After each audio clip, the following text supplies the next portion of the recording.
Y también avisarles que pueden hacer sus preguntas por medio del chat. Vamos a estar monitoreando las preguntas y se van a responder al final de la conferencia. Antes de iniciar con esta conferencia, tenemos el mensaje de la señora Rocío Chávez Jiménez, directora del Instituto de Estudios de Género de la UNED. Bueno, muy buenos días. El día de hoy vamos a tocar un tema desde el cual hemos trabajado mucho, no solo en el instituto, sino también en una comisión interinstitucional en la que participamos cerca de 7 instituciones que tenemos muchos años de estar trabajando juntos desde el año 2000 en lo que se refiere a uso del tiempo. Y de las encuestas de uso del tiempo podemos derivar un aspecto, un tema muy importante que tiene que ver con el cuidado de las personas, que está directamente relacionado con todo lo que tiene que ver con la división sexual del trabajo, que desde los estudios de género utilizamos para estudiar las relaciones entre hombres y mujeres. Ustedes saben que hay trabajos feminizados, hay trabajos masculinizados, que se supone entonces que tienen que hacerlo las mujeres, y esto representa una doble jornada para las mujeres cuando salen a trabajar fuera de la casa. ¿Qué quiere decir esto? Que dentro de la casa nos hacemos cargo de los trabajos domésticos y del cuidado de las personas, que cuando salimos a trabajar seguimos con esa carga en nuestras espaldas. Eso es lo que se constituye en una doble jornada. Y lo que más nos produce también estrés en el trabajo es tener esa carga detrás. Yo llamo a estas mujeres como nosotras, ¿verdad? Mujeres caracol, que andamos con el caracol en la espalda, ¿verdad? Estamos en una reunión y estamos conversando con la señora que nos cuida a los niños, o que nos va a hacer de almuerzo, que se acabó esto, que se acabó lo otro, que si puede ir a comprar, no le deje la plata, que torta, ¿verdad? Eso no siempre le va a pasar a los hombres, ustedes saben que eso generalmente nos pasa más a las mujeres. Entonces esta carga de trabajo no remunerado, que es el cuido, tiene implicaciones que Ana Lucía ha estado estudiando. Hizo un artículo muy interesante que fue publicado en la revista Rupturas, y que dadas las solicitudes de hoy, pues entonces vamos a presentar ante ustedes.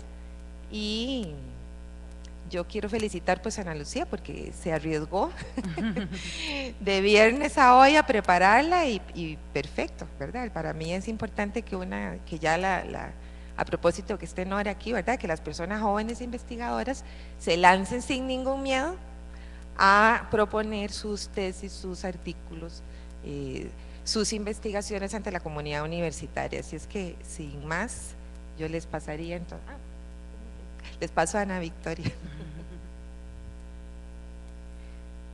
Bien, vamos a continuar con la conferencia. Muchísimas gracias a Rocío. Esta conferencia, como lo mencionó, será impartida por Ana Lucía Fernández Fernández. Ella es licenciada en Sociología, investigadora del Instituto de Estudios de Género de la UNED y docente de la Escuela de Sociología de la Universidad de Costa Rica. Cuenta con experiencia en estudios de género, uso del tiempo, familia y sexualidad. Continuamos entonces con la conferencia. Muchas gracias. ¿Se oye? Sí se oye. Bueno, buenos días, muchas gracias por venir a este tema que tal vez la gente, de hecho, que no entiende muy bien qué es esto, y parte de la idea es exponer los estudios que se han hecho alrededor de este tema y ver las connotaciones económicas y sociales que tienen para la sociedad. Entonces, la conferencia va a tratar de estos puntos que les expongo a continuación. Primero vamos a hablar sobre la construcción social de la división sexual del trabajo y cómo esta división asigna valores distintos a trabajos diferentes, o sea, cómo hay una valoración distinta de lo que hacen los hombres y de lo que hacen las mujeres, roles que han estado a lo largo de la historia. También que este debate de la corresponsabilidad social en el cuidado parte de dos fenómenos todavía no resueltos en las sociedades, que es el cambio en la composición de las familias y la incorporación de la mujer en el mercado de trabajo. Estas dos fenómenos han generado condiciones adversas y distintas para las mujeres, que es lo que vamos a ver. Además, se va a abordar un poco todos los avances en materia jurídica de políticas públicas que se ha hecho alrededor de este tema en Costa Rica para ver qué avances hay y qué desafíos necesitamos. ¿Esto para qué? ¿Verdad? ¿Cuál es el objetivo de esto de la corresponsabilidad social en el cuidado? Es tener sociedades más igualitarias, generar mayor bienestar en la sociedad, y vamos a ver también que esto genera mayor desarrollo económico. O sea, no es solo una cuestión de que nos hagan un favor, es una cuestión también en términos económicos importantes. Entonces, como para ubicarnos en esta idea, un poco de antecedentes, ¿verdad? Todos sabemos que la modernidad se teja a partir, digamos, de la Revolución Francesa, donde están estas ideas ahí se consolidó la idea de ciudadanía, lo que significa tener derechos y deberes en una sociedad, ¿verdad? Entonces está todo el tema de la igualdad, la libertad, ¿verdad? Todas estas cuestiones un poco trilladas sobre la Revolución Francesa, pero el tema de fondo aquí es que cuando se consolidó este Estado moderno, este Estado se hizo por hombres y hecho para hombres, ¿verdad? Y no todos los hombres, ¿verdad? Esa idea de libertad y esa idea kantiana de asumirse uno mismo, ¿verdad? Lo que hizo fue expulsar a las mujeres de todo ese ámbito, a los esclavos y a los extranjeros. Entonces, no es cierto que todos éramos igual de iguales. Sin embargo, digamos, las mujeres más adelante van a tomar esa idea de libertad y de individualidad, ¿verdad?, de ciudadanía, para apropiárselo, ¿verdad?, y para luchar por sus propios derechos. Entonces, en este tema, donde se tejió el Estado moderno, la ciudadanía se consolidó a partir del ámbito público, todo lo que se regía en la política, en lo social, ¿verdad?, todo lo que estaba fuera de la familia. Entonces, todo lo que es el matrimonio, las relaciones entre parejas dentro de la familia en sí misma, ¿verdad?, los trabajos domésticos, todo esto no se reguló, nunca se reguló. Entonces, ¿qué pasa? Se desvaloriza, es como que si no existiera, ¿verdad? Entonces ustedes van a lo largo de la historia, el montón de cosas que se habla, ¿verdad?, sobre los bastiones de la revolución y la ciudadanía y los derechos y todo, pero estos temas no se van a tocar hasta a principios del siglo XX, ¿verdad? Quien lo pudo tocar más fue la medicina, y un poco más para hablar sobre los cuerpos, ¿verdad? El cuerpo de las mujeres, el cuerpo de los niños, pero no son temas que desde las ciencias sociales o económicas se tocaron sino hasta el siglo XX. Entonces, para seguir un poquito con esta historia, que desde mi concepción es importante para entender por qué estamos como estamos hoy, ¿verdad? Entonces, ya después, ¿verdad?, más adelante con la revolución industrial en el siglo XIX, las mujeres empiezan a adquirir ciertas demandas, se les adjudica para que se incorporen en el mercado de trabajo, ¿verdad? Todo esto asociado con la revolución industrial, con las fábricas textiles, que realmente lo que se ocupaba era mano de obra, ¿verdad? Entonces aquí es cuando las mujeres se incorporan a esa esfera pública, en la cual, y se aminora, es cierto, ellas entraron a la esfera pública a trabajar, pero seguían teniendo sus cargas de trabajo a lo interno de las familias, ¿verdad? Entonces ahí es donde viene todo lo que son las dobles jornadas, de que ellas trabajaban un montón de horas, ¿verdad?, pero también tenían que mantener a sus familias, todo el trabajo de los cuidados, de mantener a los hijos, que todo esto también es otra jornada, ¿verdad? Entonces, a partir de eso es que las mujeres a finales del siglo XIX empiezan a liderar batallas, ¿verdad? Y aquí es donde se consolida, por ejemplo, el 8 de marzo, por estas luchas que dieron las mujeres en ese tiempo. Entonces ahí dice, libraron movimientos por la disminución de las jornadas laborales, la reducción de la jornada laboral, leyes de maternidad, subsidios a las familias con infantes y sistemas de protección a la infancia. O sea, son las mujeres en esta época las que libran estas batallas. ¿Pero qué pasó? ¿Verdad? Después de muchas luchas, lo que el mismo sistema social o el Estado de Derecho lo que hace es expulsar a las mujeres casadas del ámbito público otra vez. Y más adelante, digamos, ya cuando se consolida el estado de bienestar, se empezó a considerar como un signo de estatus disponer de la mujer dedicada solo a las labores del hogar, ¿verdad? Eso le daba a la familia y al hombre un signo de estatus, que su mujer no tuviera que trabajar.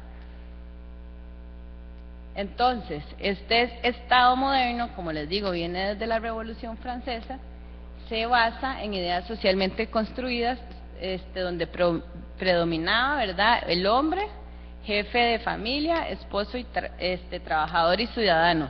Por el otro lado era la mujer, distinguida por su papel de esposas y madres, a cargo del trabajo doméstico y el trabajo de los cuidados. Entonces, al hombre, por salir al ámbito público a trabajar, a hacer un trabajo donde le dan un salario, ¿verdad?, él recibía salario y beneficios monetarios a manera de pensiones o seguros como una retribución por su desempeño como ciudadanos. Aquí la idea fundamental de fondo es la idea de tejer ciudadanías, y que realmente si las mujeres tenemos el mismo nivel de ciudadanas que los hombres. Este es uno de los temas de fondo. Y por otro lado estaban las mujeres que recibían este beneficio de forma indirecta por el simple hecho de ser la esposa de un ciudadano y ser la madre de sus hijos, ¿verdad? Y no porque ellas tuvieran un acceso real a la ciudadanía, con los derechos y los deberes que conlleva esto, ¿verdad? Entonces, para seguir teorizando, ¿verdad? Entonces todo esto se da alrededor de conceptos fundamentales como son la reproducción social. ¿Qué es la reproducción social? Es todo lo que contiene la estructura familiar y la estructura del trabajo asalariado y no asalariado, el papel del Estado en la reproducción de la población y de la fuerza de trabajo y las organizaciones sociales y políticas relacionadas con los distintos trabajos, ¿verdad? Es toda esta gran sistema social, ¿verdad?, que nos reproduce a sí mismo, reproduce la población y reproduce el sistema en sí mismo, ¿verdad? Entonces, desde el feminismo, las feministas fueron las primeras que se pusieron a analizar estos temas desde la historia, desde la economía, desde todas las ciencias sociales, ¿verdad? Entonces, ellos lo que decían en los 70s, por ejemplo, cuando se empezó a ver estos temas, es que depende de donde usted esté en ese sistema de reproducción social, así va a ser su calidad de vida y su acceso de clase, digamos. Si usted nada más está en la estructura familiar, no va a tener las mismas posibilidades que quien está dentro de la estructura del trabajo asalariado. También, digamos, para definir para seguir definiendo, porque dicen, ¿qué son eso de los trabajos de los cuidados? ¿O cuál es la diferencia con el trabajo doméstico, verdad? Entonces, la definimos así: la producción de bienes materiales para el mantenimiento físico de las personas, alimentación, higiene y salud, pero también el cuidado directo de niños y niñas y de las personas adultas que constituyen la fuerza de trabajo, además de la difícil gestión de los afectos y de las relaciones sociales.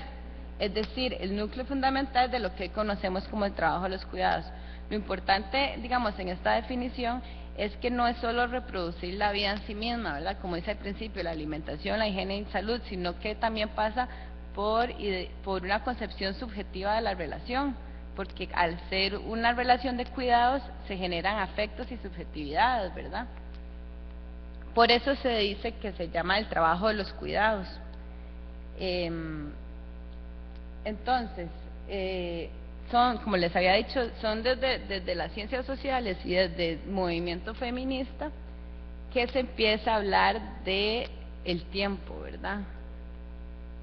¿Cuánto tiempo requiere cuidar personas y cuánto tiempo requiere hacer trabajo doméstico? Y empezaron a ver el perfil femenino de esta relación, ¿verdad? Entonces ahí se empezaron a demostrar las desigualdades en contra de las mujeres a razón de dos cosas: por las dificultades que afrontaban tratando de compatibilizar su tiempo en el trabajo remunerado y el no remunerado, que son las dobles jornadas, o si no, las que eran simplemente amas de casa, ¿verdad?, por la invisibilización de estas mujeres dentro del ámbito privado. Ok, están ahí, pero nadie sabe quiénes son, qué hacen, ¿verdad? Si extendemos este tema al tema de violencia contra las mujeres en el ámbito de la familia, ¿verdad?, todo eso no está regulado. Entonces, siempre, ¿verdad?, con esta misma construcción social de los estados, de la modernidad en sí misma, ¿verdad?, hecha por hombres blancos europeos, ¿verdad? Los trabajos de los cuidados son socialmente desvalorizados, tanto en el ámbito privado como en lo público. Por lo tanto, son subvalorados en términos económicos hoy en día. Digamos, en el Ministerio de Trabajo, el salario con menor valor económico, la menor retribución económica, es el de la empleada doméstica. ¿Por qué ese y no un peón? ¿O por qué un ingeniero gana más que un educador? Porque el educador tiene que ver con cuidado también de personas, porque son actividades muy feminizadas. Las masculinizadas tienen mayor valor en esta sociedad.